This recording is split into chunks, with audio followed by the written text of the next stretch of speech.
All right, and we are back. Um, so, guys, we want to welcome in Brett Ellis. Brett is going to give us a LinkedIn workshop. So everybody to look into scale up to the next road and next promotion. Just also trying to look into keep their LinkedIn sharp. Um, and so I'm gonna drop off. Let Brett have the floor. He has a presentation for you guys. Definitely take notes. Interact. We'll come back in for like 10 minutes. Like 10 minutes till everything to open up for Q&A, and be great to go. Brett, man, you have the floor. Cool. Thank you so much. So yeah, most of this is going to be me kind of actually walking through LinkedIn profile. So I'll show you mine as well as share some best practices as well as things that you can utilize. I did get a chance to catch the end of the last session. And so I know a couple of people were asking about how to get into, certain companies. And I think the piece about networking is so important. And it's one of the things that, we hear a lot growing up. It's not what you know, it's who you know. And I think as you continue to grow in your career, you start to realize how true that is, especially with roles that are a little bit more attractive or companies that are a little bit more attractive. So finding ways to make connections with people at some of those companies is extremely valuable. And applying online is a great strategy, but it doesn't work as well as networking does. And so is really a great tool that I've used in the past to connect with some people at some of the biggest companies here in Atlanta where I'm located. And if it was not for LinkedIn, I certainly wouldn't be presenting on this topic today, because I've really used it as a way to boost my career as well as utilize it to build my business. So if you all are job seekers or potentially even entrepreneurs or both, this session is going to be relevant for both of you, because the strategies that I share are not too far off. And that's because I encourage job seekers to approach their process as more of a business owner and thinking about marketing and personal branding versus always applying for jobs online. So yeah. The other thing I wanted to talk about just very briefly, so today I'm going to cover some profile basics as well as some quick strategies for outreach, because those are the main issues that I get from people. But just a little bit about what I'm doing currently. I work part-time for Udacity as a career coach for students who are completing those programs. So very similar to the other boot camp programs that were mentioned before, and I help students find jobs upon completing that. And LinkedIn is probably the number one tool that I cite and use for students as it relates to their job search. So cool. Let's go ahead and jump right in. I'm going to be screen sharing and walking you through the profile and showing you some things that are going to be beneficial for you to consider of your own profile. So I want to, if you can find a way to potentially blow up this screen or maximize on this area. But so yeah, let's go ahead and get started with your profile. So a lot of people that I talk to, when I ask them about their LinkedIn presence, they will say things like, oh yeah, I have a great profile. And when I check their profile, most of them are not as great as they think. And really my goal behind utilizing LinkedIn is to really approach it from a personal branding and a marketing perspective. I've shifted away personally from trying to be that job search coach and help people learn how to apply for jobs and help people learn how to get the attention of employers a little bit more reactively, and focus more so on how can you draw attention over to your profile and how can you increase the amount of passive traffic that you're getting on your own profile. So we'll talk a little bit about that, as well as just some unique things that I've tried that have worked really well for me. So the first thing I want to share is that you can actually create a banner here. It's very simple. I used Photoshop to create mine, but you can use a platform like canva.com. It's a really great website for easy graphic designs, and you can just type in LinkedIn banner, and they will actually provide you with the exact sizing for that, as well as some templates where you can just replace the images or replace the text in there to make it more fitting for yourself. So regardless of whether or not you run your own business or are just a full-time professional, this can be really helpful for you just to kind of almost be a storefront or, creating that in-person experience more from a virtual perspective. So I really like that. I would say out of everything I'm sharing today, that's probably the most optional, and it just kind of gives a nice aesthetic to the profile. The next thing is your profile picture. And so a lot of people don't realize how important this is, but your picture should reflect whatever brand you are putting out there. So for me, this was a picture of me actually teaching a live class. And that's one of the things that I really push to try to get booked for, as well as hired for, is any type of educational roles or opportunities for paid speaking gigs. And so I want that to go in alignment with it. There's some research out there that shows, how many more views you're likely to get if you have a picture versus not having a picture. So one of the things that I would encourage everybody to do is to go as if they were going to edit their photo, and then actually check to see your visibility and make sure that it's public. Because a lot of people are a little bit worried about their privacy, but for me, the pros definitely outweigh the cons in terms of people being able to see your picture before they click on your profile, or people being able to see what you look like before they actually connect with you.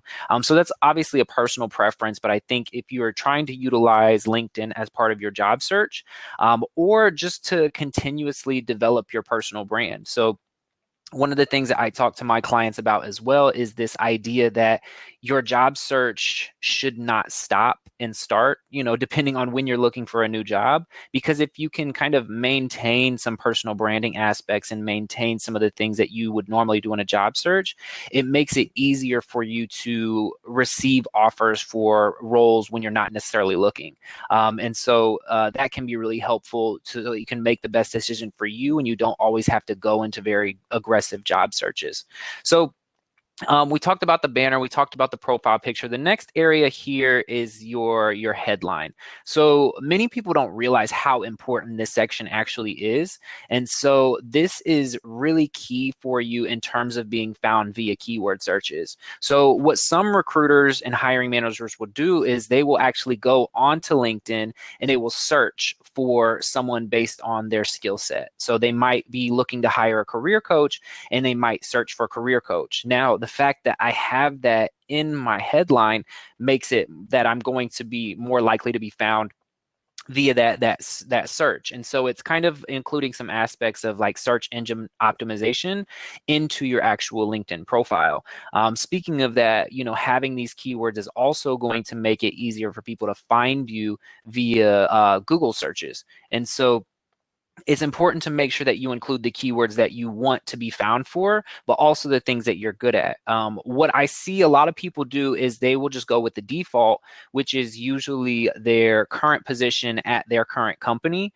And while that's fine, you already kind of have that listed down here in your experience section. So it's a little bit redundant and it's not really helping you to be found via keyword searches, especially if the goal that you're looking for is not exactly what you're currently doing. So when it comes to the brand that you're putting forward on your LinkedIn, on your resume, on anything, it should reflect what you're skilled at as well as what you're looking for, not necessarily always what you're currently doing, because that's going to eliminate a lot of attention that you might get for some future roles. So if you are going through a boot camp, even though you have not completely finished that program, you can still say that you are a developer or a web developer, full stack developer, front end software engineer, depending on whatever program that you're completing, because that's what's going to get you more attention from those type of people. I talk with a lot of people who lack kind of that confidence to put that forth, or they're worried about what people will think. But ultimately, that's going to play into your ability to be hired as well, because if you don't consider yourself a software engineer or a full stack developer, how can an employer have the confidence to want to hire you to do so? So those are just a couple of things to mention. Make sure that this area here is something that you pay attention to. It's really important because it helps factor in with some of those keyword searches, but also if somebody's searching for you, when they find you, it's just going to show kind of your name, your picture in this line. So that area is really important to kind of also grab the attention of the right people. titles. So you want to include the types of things that you want people to find you for, like what you're currently trying to get hired for, or if you're an entrepreneur, what types of things you want to get booked for, or what types of clients you want to work with. So this area is very, very important. Do not sleep on the headline. But for the most part, that's really the most important areas. You can look into some of these areas as well on your own time. But this is kind of the top area, the headline probably being the most important. Moving right along, and if you have any questions, feel free to drop those in the chat as we go. I'll try to get to those as we continue through. But the next section is your about section. So I'm not going to have you all read through this unless you really want to, but my about section is it's pretty personal because I think one of the things that they get the wrong idea about LinkedIn, that it's like your online resume, and it's not. At the end of the day, LinkedIn is also a social network. The way Facebook is, the way Instagram is, it just might be a little bit more professional. That doesn't mean that it has to be boring. That doesn't mean that it has to be very stiff. And so for me, I include a lot of my passion, a lot of my personality, and a lot of my story into my about section, because I want when people to connect with me, for them to get a real idea of who I am, as well as what I do and why I love what I do. So I have my own little strategy that I use for about sections, and this is what I teach to my personal clients. I use a SKIP, so a skip strategy for putting together your about section. So that acronym, the S stands for story. So I think this is extremely important in all aspects of, marketing or personal branding. And you'll hear me talk about that a lot, because it's more than just your online resume. This is an area for you to really showcase who you are as a professional. And so your story is extremely important for that. One other reason why it's really important is because for the rest of your profile, your experience, your education, all of this stuff is kind of like a bunch of different puzzle pieces. And there's really no way for you to connect all of them or provide any type of context to why you went from doing, marketing to, web development, or why you made a jump from one area to another, or you decided that, software engineering wasn't for you and you wanted to jump over to data science or something like that. And so this is a good opportunity for you to include that as part of that story, so that when people are looking for people with your skill set, they can read through your about section and understand why your career path has gone that route. So your story is really important for both of those reasons. The K is for keywords. So once again, the same things that we chatted about here in the headline, you want your summary or your about section to include those same keywords that you want to be found for.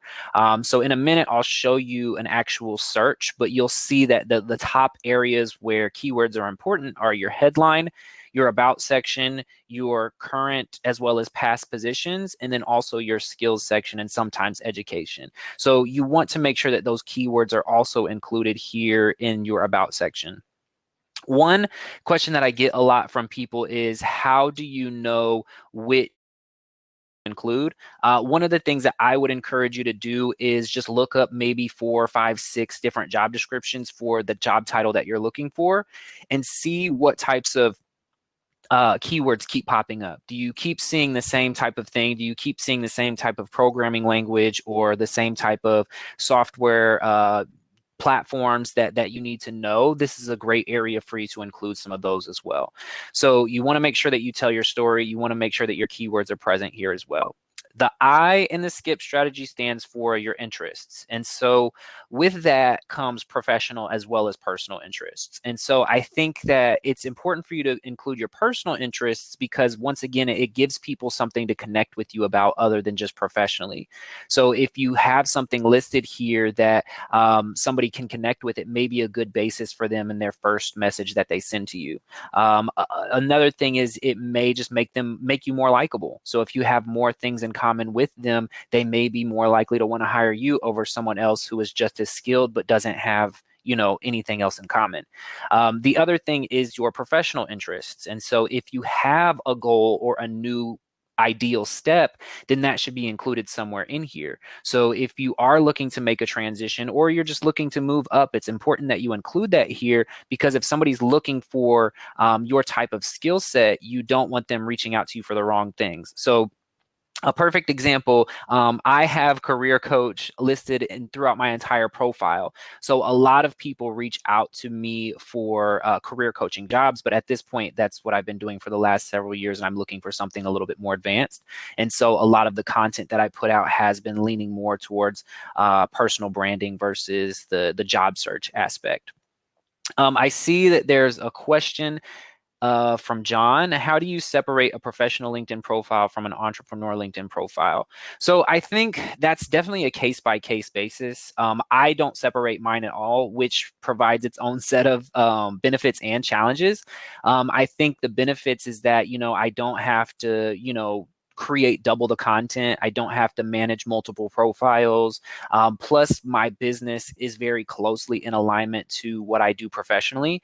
And so I think that's what makes me, I think it kind of forces me to be creative about with what I do in terms of online education, instructional design, putting together my own courses, as well as career coaching.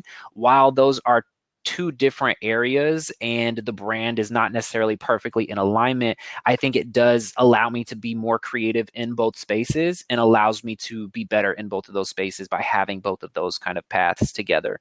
So I think it really is going to depend. If your full-time work is very different from your entrepreneurial type of work, I would consider using different platforms depending on what that is. I would also consider potentially having a completely separate profile for that.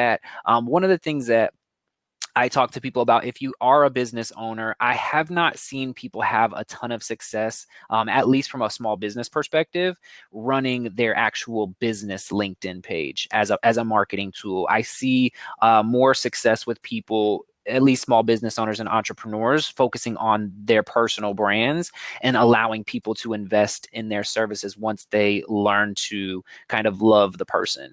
So that's where I've seen a lot of success with LinkedIn there. So, but that's a really great question, one that I get pretty frequently. So it really does depend, and it depends on kind of like what you're doing, because if you are doing something that may be a little bit more visual, then LinkedIn might not be the appropriate platform for that. Maybe something more like Instagram, or if you're building something that's a little bit more community focused, then maybe a platform like Facebook or something like that. So it's also important for you to realize which platforms your business is going to do the best with. Obviously, for me, LinkedIn is like the ideal platform for me to find job seeker clients. So it just made a lot of sense for me. So we've talked about the story, keywords, interests, and the last one is kind of like a mix between your passion and your personality.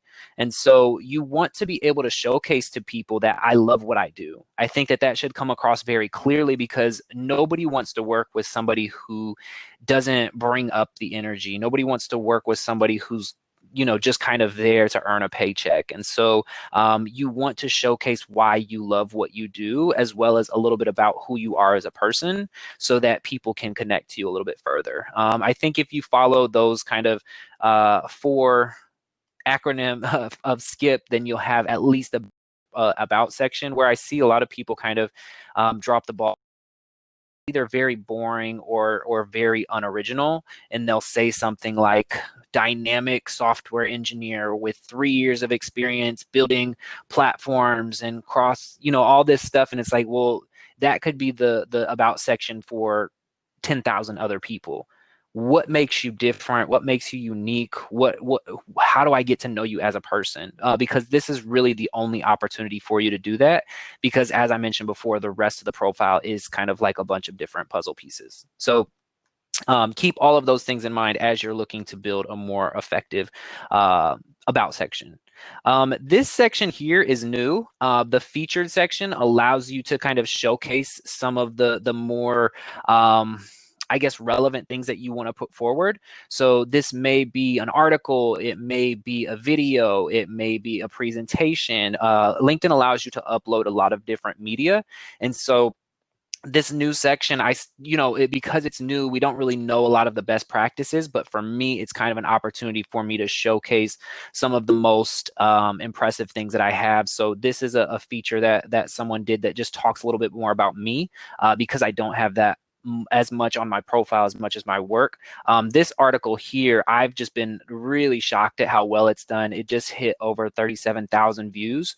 And so that's been a really great resource for me in terms of gaining new followers as well as building my email list. I get passive leads from there, usually about 2 a day. So that's been really helpful from an entrepreneurial perspective, but also just to showcase my subject matter expertise. So one of the biggest things that you want to do on LinkedIn is become recognized as a subject matter expert.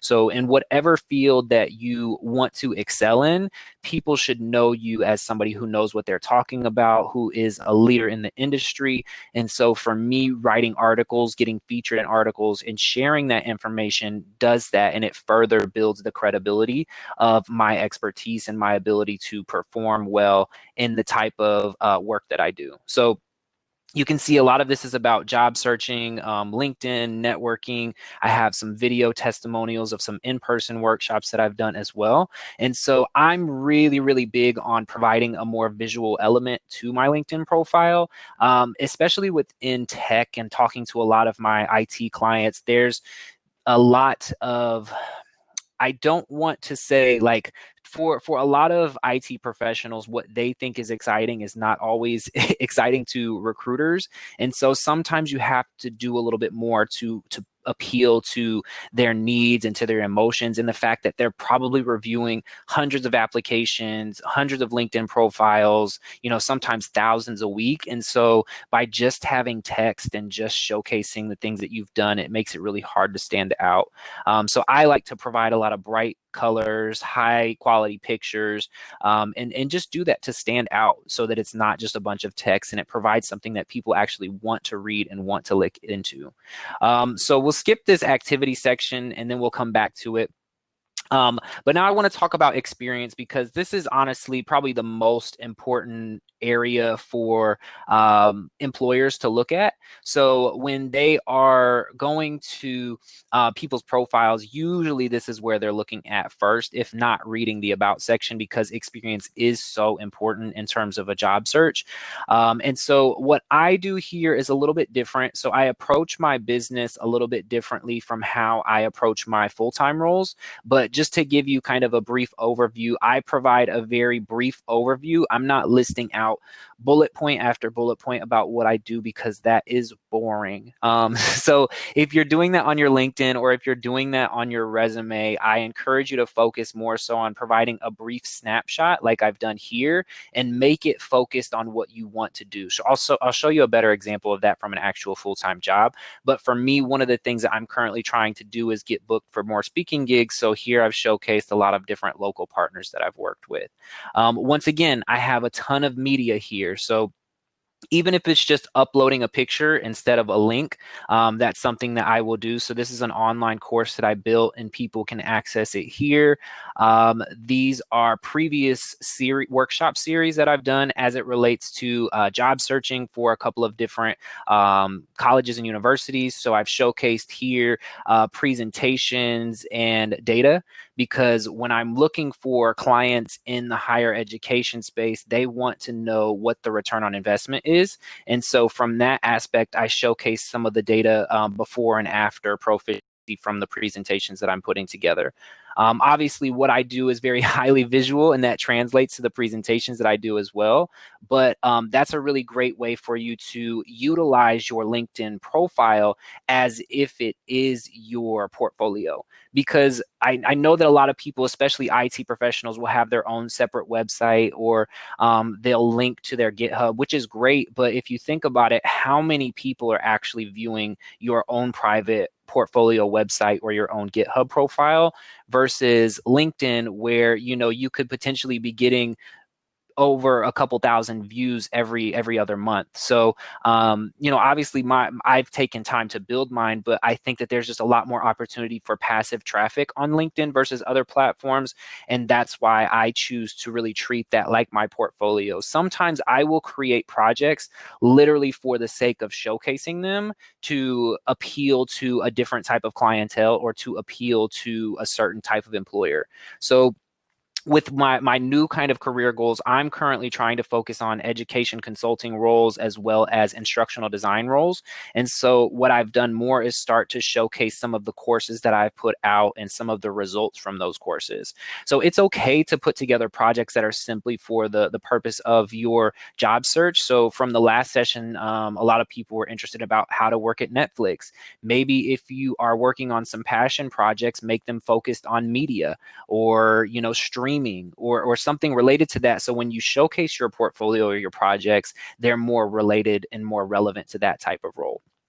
So let's go. I'm going to find one that's a little bit more relevant for what I was sharing here. So this was a previous position that I had at Georgia State.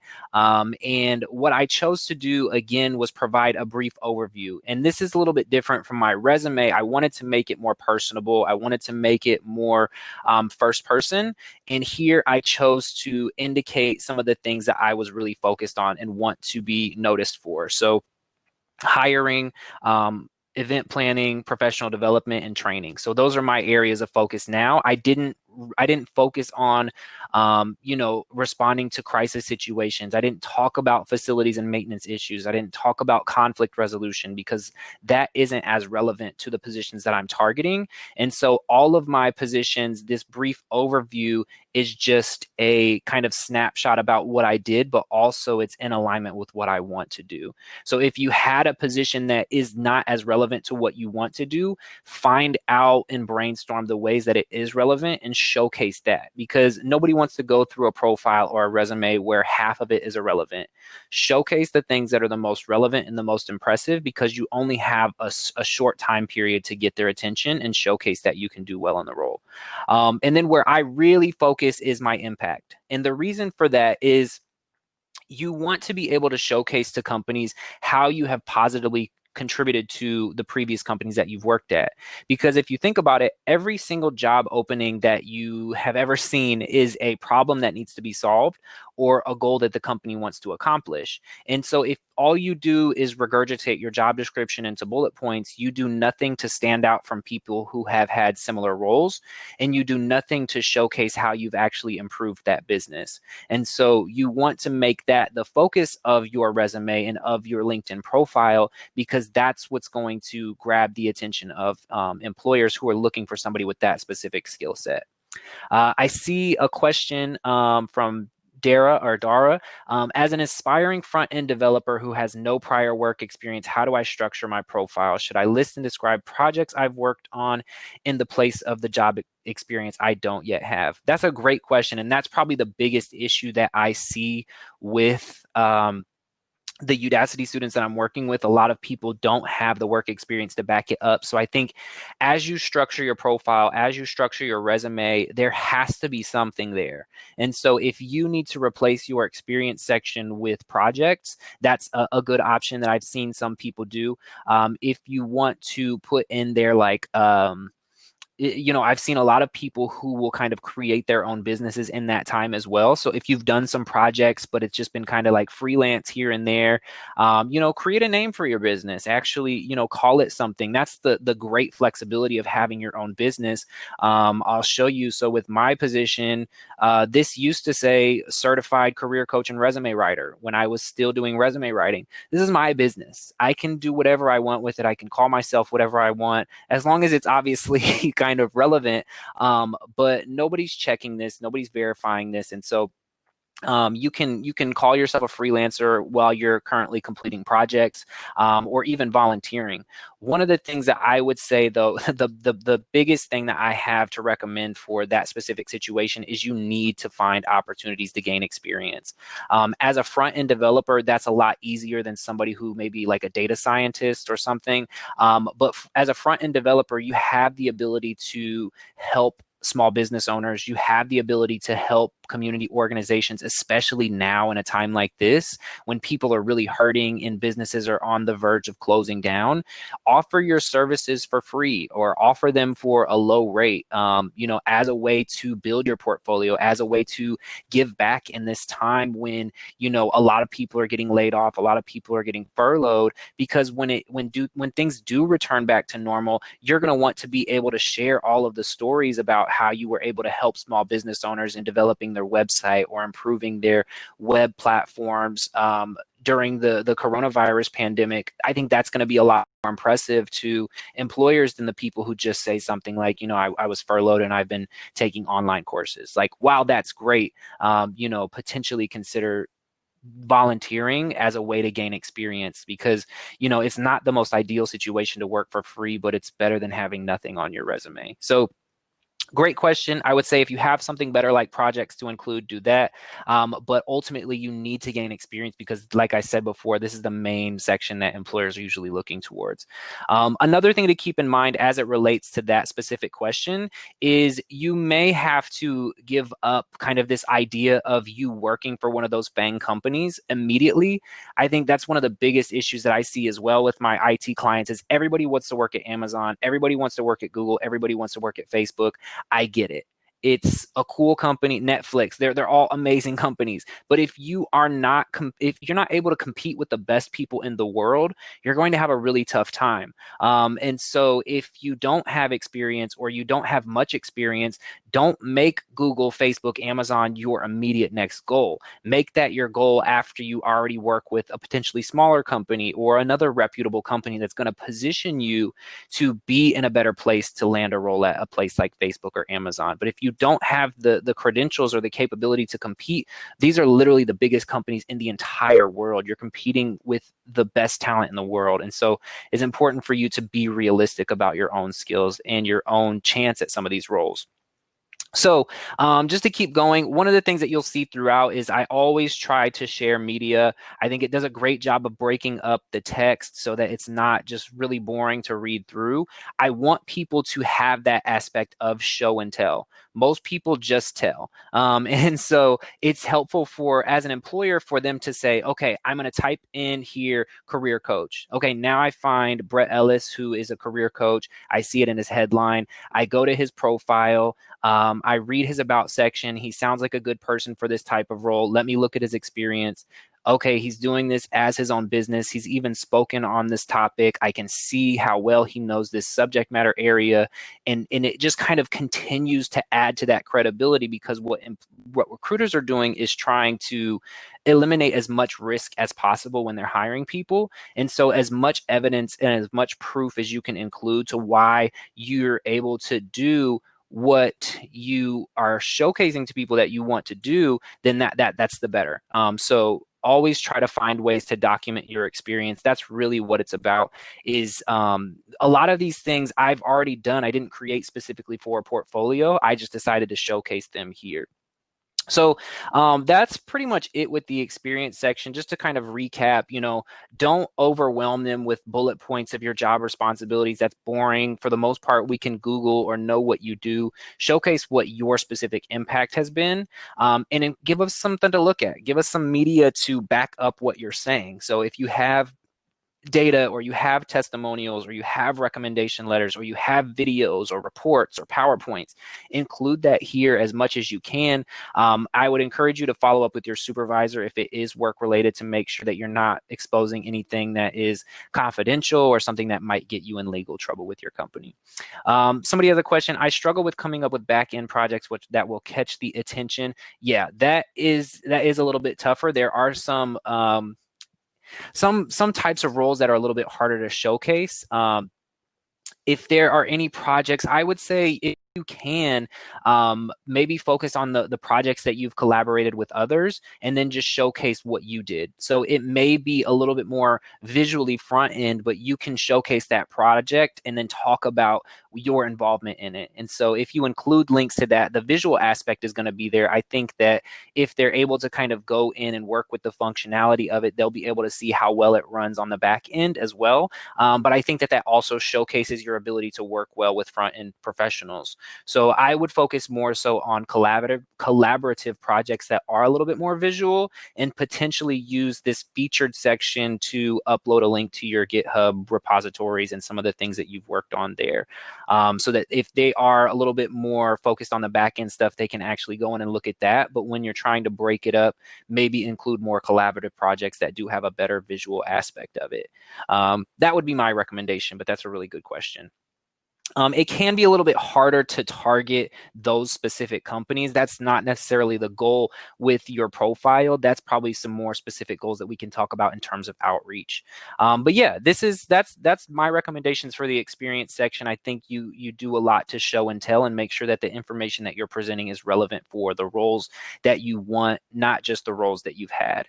Moving on to your education, this area is pretty straightforward. Obviously, if you have gone to a university for a degree program, if you've done a boot camp, this is a great place to showcase that. One area that I would say not to forget about is you have an opportunity to put a description under your education. And so there I choose to focus on focus areas and showcase some of the more specific things that I was learning. So this can be another great area for you to include some keywords that might not necessarily be present in any of the other sections. So I know a lot of us have gone to school for areas that we haven't had a whole lot of direct experience in. So this is a great area for you to include some of that to also boost your keyword searchability and your ability to be found via those searches from recruiters and employers. Let's see, there's a question. Let's see. I'll get back to that question. I want to make sure that we get to the last kind of things. But yeah, so the next area is licenses and certifications. Here is pretty straightforward. I wouldn't recommend doing anything extra, just uploading the ones that you have completed. And then also be the type of person who invests in professional development. That's something that companies are always looking for. They want people who are continuously learning new technologies and new things. Obviously, this one, it was really relevant for everything that's going on right now. So I've gotten some attention from employers regarding that specific certification. Volunteer experience can be straightforward. You can really do what you want there. The skills and endorsement section is important here. So one of the biggest issues I see with people here is that they either have 3 random skills here or they only have a couple total.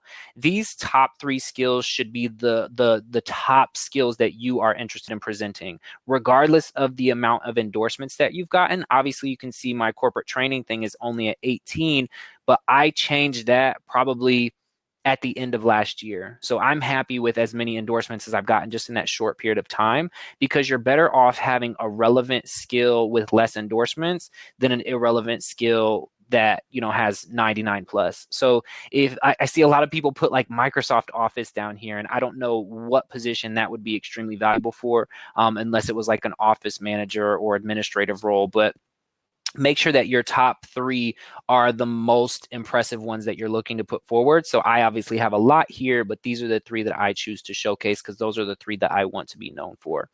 And then lastly, I want to talk about recommendations, and then we can get into some of the Q&A. So the recommendations piece is actually really valuable as well from an entrepreneurial perspective as well as a job seeker perspective. So this is an area for you to kind of treat it as if like these are mini recommendation letters, or they're people vouching for your ability to do what you do well. And I like to compare this to Amazon.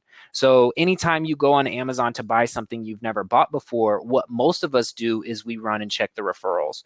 That is because as humans, we are psychologically driven to look for social proof. We want to see that other people have confirmed this, so that we know that it's a smart investment. So from an employer's perspective, they see that they found me via the keyword searches. They can see that I have the experience. They can see that I've done it well. I have samples of my work that they can look at. And then now I have, you know, actual people who are vouching for either a coaching session or a speaking engagement that I put on, a workshop that I facilitated. And so it's just credibility layered upon layered. And so it eliminates a lot of that risk. And that's what ends up getting me a lot of interest from employers, because they feel like this is a safer bet to reach out to. They know that an interview is not going to be a waste of time, that I have the capability to do that.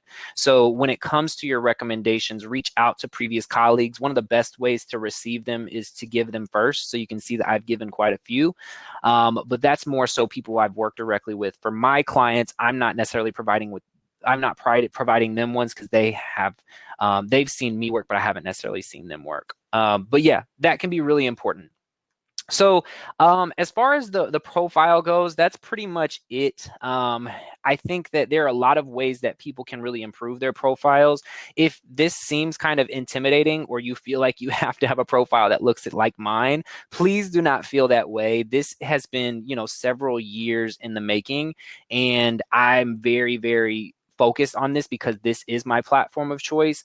It takes some time to get used to, but I also didn't have anybody showing me all of these things when I first got started. So take some of those things into mind. It's a really great way for you to start receiving some of that passive traffic from employers, so that you're not always on, this desperate end of the job search, or always looking for you reaching out to them. So yeah, let's go ahead and jump into some of these questions. And then if anybody has questions regarding outreach, we can talk about that as well. But I'm going to stop screen sharing and take a look at some of these questions. So what are good methods for showcasing proprietary enterprise applications? I almost had to read that twice, but that's a great question. So there aren't a lot of ways that you can really do that. And so some of the things that I would recommend, obviously speak to your leadership and ask them, I'm looking for ways that I can showcase some of the work that I've done, but I don't want to put out information that is proprietary, or information that I should not be publicizing. And so sometimes that includes redacting information, just kind of putting a black bar over it, or not sharing every single thing. I think that that's definitely a case by case basis, but also a lot easier for some other people who might be in digital marketing or front end development, or something that is a more visual type of work. Would you recommend adding courses that you've taken in college to showcase your knowledge in a certain area despite not using that knowledge? Yeah, I mean, if that's something that you want to be known for and showcase your skill set, and it's in alignment with the brand that you're putting forward with, absolutely. Uh, Marlon, do you have any questions, or am I good to just read these? Go ahead. We probably got a question. We probably don't have time for like two more questions. Okay, cool. What suggestions do you have for boot camp grads to work on their confidence as a developer? Man, this one's tough. That imposter syndrome is something that a lot of people deal. I deal with it myself. I'm fairly young in my industry, and so I'm always constantly battling, trying to prove to people that I know what I'm doing. I think what it really takes is, sometimes it's just documenting your experience. I think that that has really helped me increase my confidence because I have data to back it up. It's almost like going into a court case with no evidence. Like anytime you're approaching an interview or something like that, if you don't have data to back up the things that you've done, if you're in digital marketing, that's having metrics from previous campaigns, talk about your increases in engagement on social media. If you're a developer, talk about improving efficiency, involving automations that do those types of things. I think having the data to back it up has made me a lot more confident. I also think that, one of the things that's really, really helped me is being able to teach the things that I do as well. And so if you can find ways to mentor, that will increase your confidence as well, because you will realize, I actually do have a lot of knowledge. I have a lot to offer. And so even if your boot camp was something that you did a little bit later in your career, you still have a ton of experience that is going to make you a better developer. And so that's one of the biggest issues that I see, especially for people who are making a career transition. They think that they're starting from scratch because a lot of recruiters and employers will make them feel that way. And so if you have those insecurities, what I would call them, or employer red flags, they're oftentimes the same thing. So employers will see this as a red flag. That that's an insecurity that you have. You should find a way to flip that.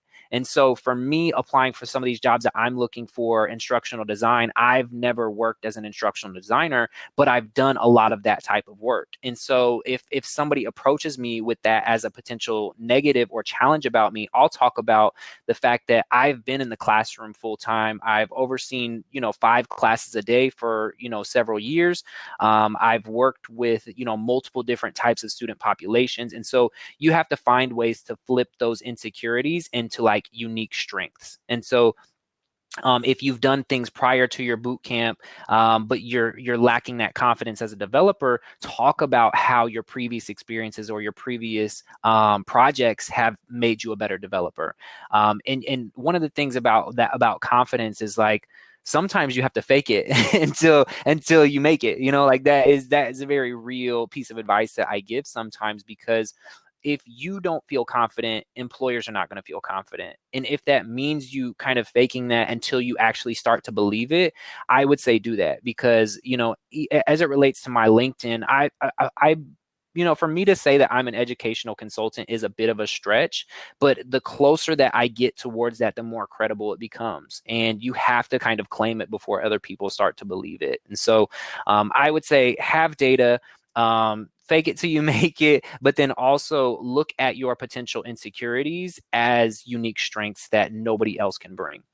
Okay, cool. Let's see. Would adding high school education and experience, I wouldn't do so unless you're like a college freshman or a sophomore. At that point, once you start getting into like college junior, college senior, you should be able to replace some of that high school stuff with more relevant things. I worked in higher education most of my career, and so there are plenty of opportunities if you are a college student to get involved with clubs, to serve on leadership organizations, executive boards, join professional organizations in the community. But high school is not going to be as relevant once you get beyond like that sophomore year. Yeah. All right, awesome. Well, definitely, Brett.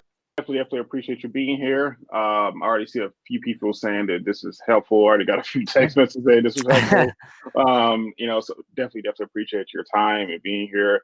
Guys, again, I'm gonna put up the QR code to call for Brett, so you can follow up with him.